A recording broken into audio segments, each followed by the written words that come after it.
Wow, so this video is about hacking, and I'm not going to teach you how to hack, but I'm going to teach you tricks that hackers use, and wouldn't believe how vulnerable some of your Faceboxes or email addresses could actually be.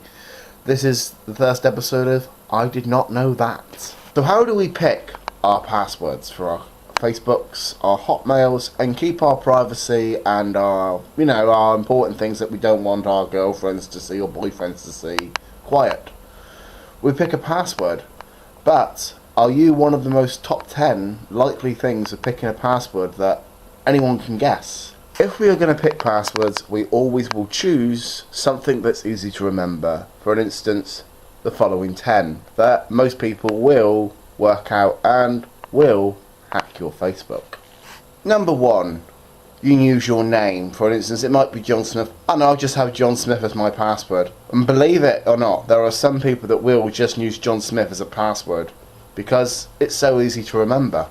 Another one you might use, for instance, is the 6 digits of your date of birth. Or, come on, let's be honest, how many people have fallen in love with the person, like their girlfriend, their boyfriend? Oh, I'll have my girlfriend's boyfriend's name as my password.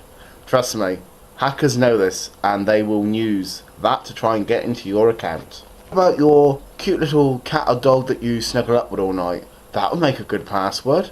The next one can be your mum's maiden name. For instance, it could be Jones, it could be Smith, and they think, okay, let's try that. Oh, I'm in your Facebook. But don't worry, you can always choose your children's name as a password, couldn't you? You could always have, I don't know, Chardonnay or something like that, or Charlotte, and think, yes, I'll have that as my password. Okay, so what's the next thing you're going to choose? Something easy to remember? You're going to choose your child's name, aren't you?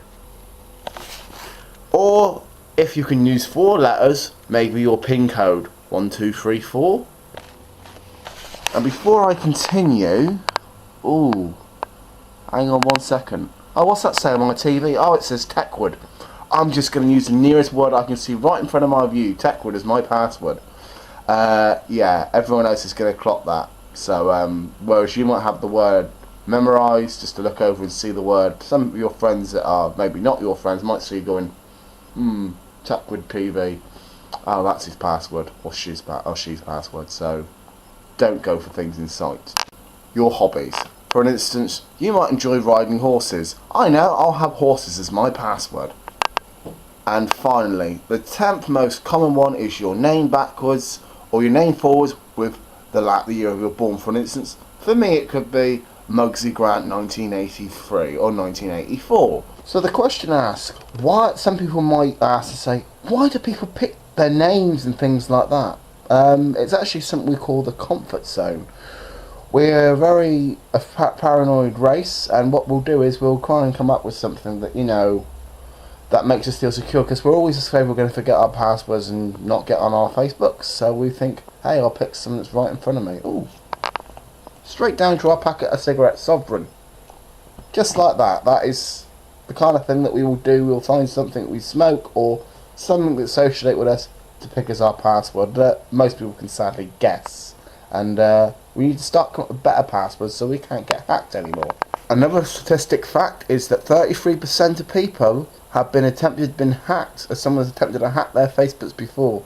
And more shockingly, 1 in 4 people will be hacked either on Facebook, Hotmail, Google, or one of the social networking sites at least once in their life, and that person will succeed in doing it.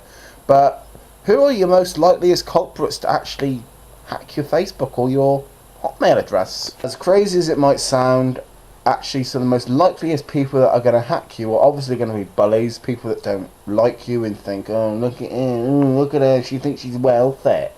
Yeah, those kind of people that kind of think like that will hack you. And scarily, even your friends, yes, even your friends will hack you because they wouldn't think you suspect them. Why do they do it for?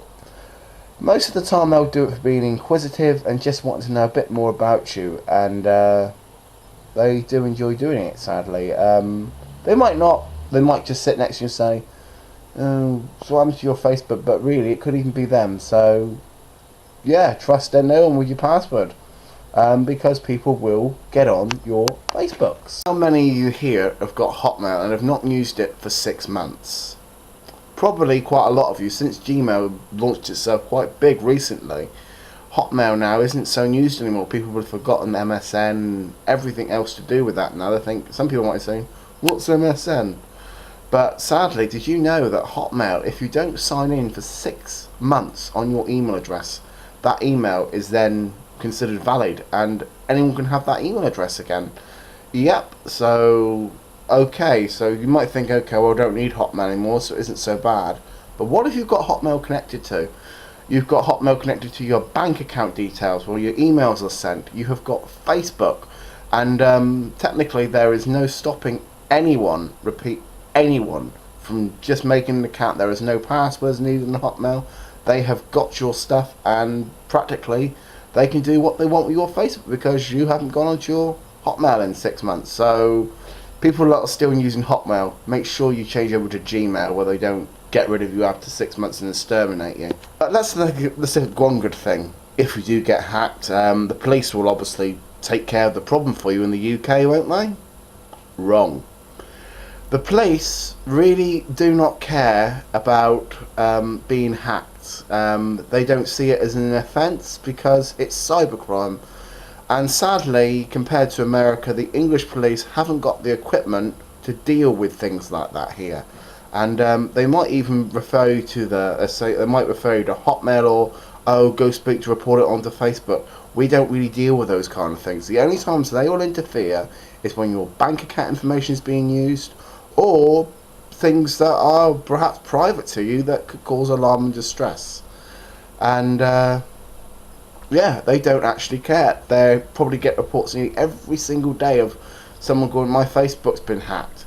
And they will more or less say, what do you want me to do about it? Okay, so going back to your pet names. Now, some of you think, well, obviously no stranger's going to know my pet name. But you'd be surprised how easy it is to actually get this kind of information. I could take my dog for a walk, for an instance, and run into your own dog and think, oh, you're Emma or Becky or something like that. And I think, oh, that's how I'm going to get the thing out. Oh, what's your dog called? He's called Spotty. He's called Spotty. Oh, that's a nice name for a dog. A couple of hours don't get on Facebook. Password reset. Spotty. And yeah, that's how it's kind of done.